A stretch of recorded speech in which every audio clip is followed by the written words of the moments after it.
What is up, you guys? Thanks so much for joining me today. It's your boy, the Finance Bro, and in this video, we're going to be taking a look at shares of Intel, see if shares are trading at, above, or below their fair market value by looking at a variety of fundamental and technical metrics. As always, this video is not investment or financial advice and is solely for entertainment purposes.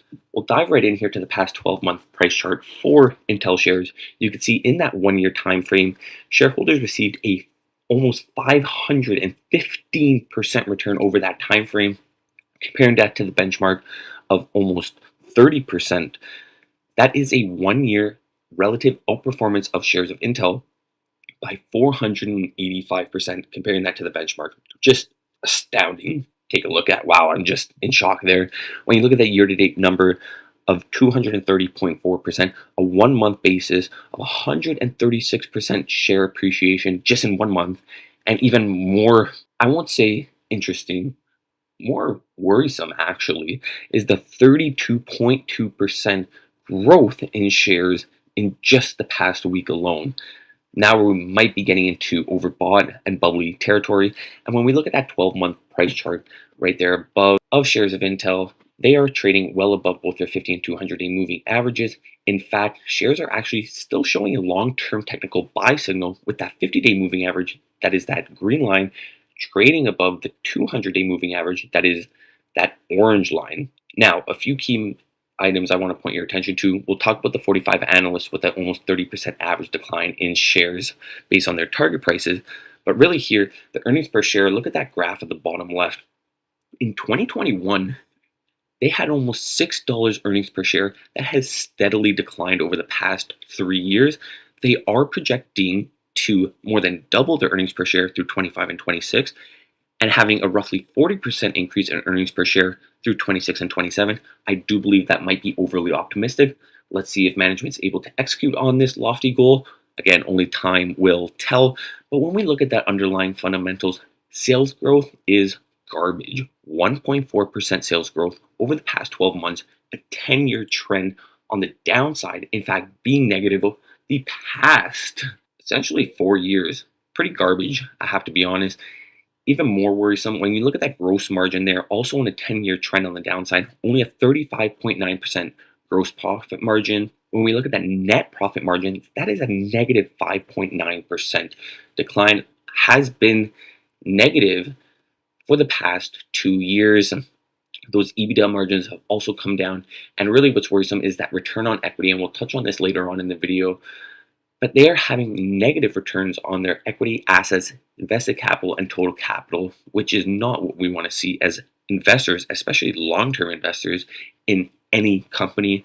When we look at those technical valuation metrics, when you're having negative margins, you're obviously not going to have a reported price to earnings ratio on the past 12 months. But when we have the forward PE, the next 12-month PE here of 102.5, that is extreme valuation territory, and you can see a big discrepancy between the forward PE and the price to sales of only 11.8 on that metric. I would assume to have seen a 30 price to sales on Intel. I guess investors aren't buying into the overly optimistic promises from management. Here is those 40 plus analysts who have an 88.2 price target for shares of Intel. That does indicate an almost 30% decline where shares traded on May 8th, 2026. The most pessimistic analyst has the shares being cut by 2/3 to $45 a share, and this bull has a $200 price target, implying a 60+% return if shares hit their price targets. Now, there are a lot of analysts covering Intel. You can see in that blue line, shares are significantly trading above that dotted line, which is the average analyst price targets. Yes, bulls will indicate that red section there, which is the number of analysts who have a sell rating on the name. That is at a 12-month low, which does seem good. Mind you, there are a lot of growth momentum managers who need to be on the right side of this trade, so they will always be having to revise up their price targets. And we have never seen shares trade such a discrepancy between what analysts believe the fair value is versus what the market is applying through share price appreciation. Guys, I just want to point out, with over 40 analysts having an average price target, this is smart money. This is the biggest money in the game. This is large banks and institutions that are pouring millions of dollars into their research. If they're having, on average, a 30% decline in shares, this should give investors some worry and at least something to look at. When we look at the valuation metrics, comparing that to the peers, look at that NVIDIA, you look at that Broadcom, two companies we touched on in prior videos. Go check those out, guys. But look at those across the board, even the PEG ratios. Intel is right now being priced as the most expensive name in the sector with the worst underlying fundamentals. When we look at that here, gross margins, garbage, 37.4%. When we compare that to NVIDIA at 71.2, look at Broadcom at 64.7. Gross profit margins, those are healthy, solid margins, not negative net margins. Notice how the only company on this graph here, and we have great companies, even Samsung, which I do believe will be the second Asian company behind Taiwan Semiconductor to surpass that $1 trillion of market cap in the very near future. But look at those return on equities and assets for, just look at NVIDIA there as an example, 101.5% return on equity, return on assets of 75.4%. That is what we want to see as investors, not negative numbers, guys. So I'm not shy in saying that the underlying fundamentals are garbage. Look at those again. These are the cold hard facts and numbers here. There was an interview on CNBC with Bill Ackman. They were asking him why he was investing in Meta, especially with their large capex that they've been reporting. And we touched on this in previous videos as well. And Bill's response was that they at Pershing Square do want to invest in companies with strong return on assets, invested capital, total capital, and so forth. Meta has an amazing track record of delivering that for shareholders. I personally want to invest in companies like that as well. When we look at those return on equities trending down and investments trending down, why would any investor in the right mind say this is a company I want to give my hard-earned money to? For what? For them to burn it? I genuinely don't understand where shares are trading today, and you look at the underlying fundamentals, why investors would want to put $1 into this name right now. I have to laugh at that. Even on sales, look at our 5 and 10-year compound annual growth rates. Guys, we're having negative CAGRs across the board here. Sales and revenue, 7.5% decline on a 5-year compounded annual growth rate. Operating income and pre-tax income down almost 43% on a 5-year compounded annual growth rate, almost 20% on a 10-year compounded annual growth rate. Garbage. Not even reported numbers on the net income side because they've just been trending down over the past 2 to 3 years. Earnings per share, we saw that in that bar chart on the other snippet, negative 31.5% 5-year compounded annual growth rate, I guess you could say. That's not really a growth rate at negative numbers, and 10.6% negative on a 10-year CAGR. Garbage. Now, this is the revenue breakdown by geography. This is a similar trend we have seen across the board in NVIDIA and Broadcom. Go check those videos out. US making up a large percentage of revenue, obviously now with the government backing in the share investments, there should be a lot more, at least US government revenue coming in as well. We have seen mainland China, Singapore, and Taiwan across the board for all chip names declining over that time frame. What the difference here is Germany, India, Japan, and UK are growing at the slowest rates across any of the other chip names. You're looking at India here, I'll just use this as an example, 13.4% change year over year. When you look at Broadcom, that number was closer to 40% in the world's largest economy. So the proof is in the pudding there. Take that information as you will. Now, guys, I don't want to beat a dead horse here talking about the extreme valuation that we saw in previous snippets, the lackluster underlying fundamental metrics that we also saw, even though these are the two most important reasons why anyone would ever want to invest in a company. We want to invest in solid companies with long-term growth. Intel is not one of those companies. I do just want to mention they did report earlier on this month.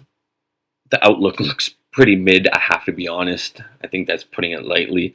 A few points though I do want to touch on is the revenue of 13.6 billion, which was up 7% year over year. I strongly encourage you to go take a look at other technology companies in terms of what their year over year revenue growth was and come back and talk to me here. The non-GAAP EPS was 29 cents per share. That did significantly beat the analyst consensus of negative 1 cent of EPS. Also, they did report a GAAP net loss of 3.7 billion, which does transpire to a 73-cent loss per share. Now, Intel and bulls have been harping on this point a lot as well, is that this net loss was largely due to a significant one-off restructuring charge and impairment costs. I will say sure to that. They have seen revenue in their data center and AI rise 22% to $5.1 billion.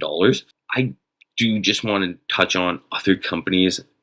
We are talking about 5.1 billion here. Look at Broadcom's, look at AMD's, even Nvidia's, Micron's as well. These are, when we look at Intel's, these are garbage comparisons here. We're even looking at the mega cap names in Alphabet, Meta, Microsoft, Amazon.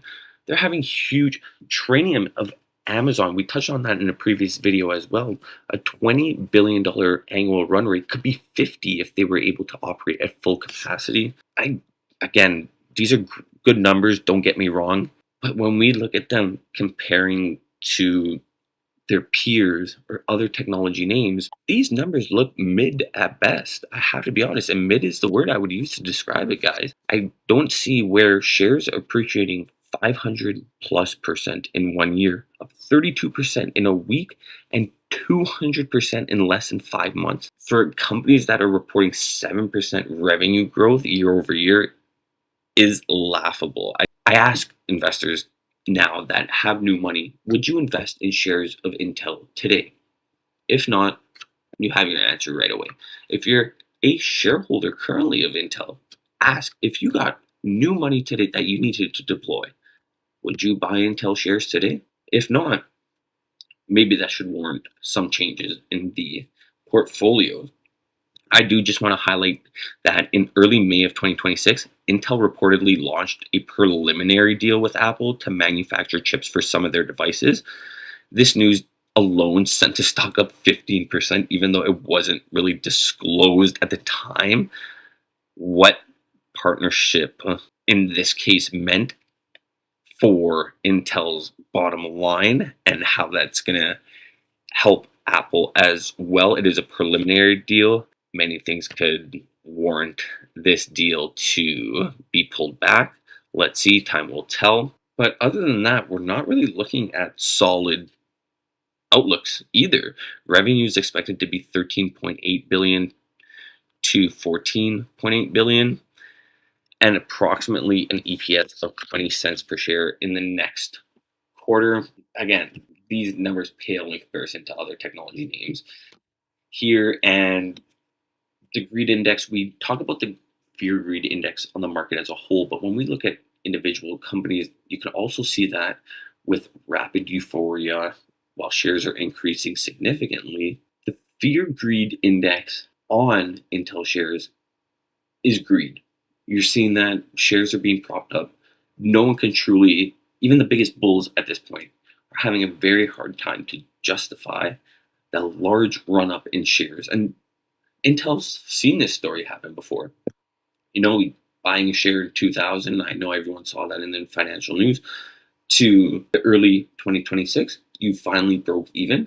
That is 27 years of investing for a 1 to 2% return. If that was a portfolio manager giving you that return, you would fire him on the spot or her.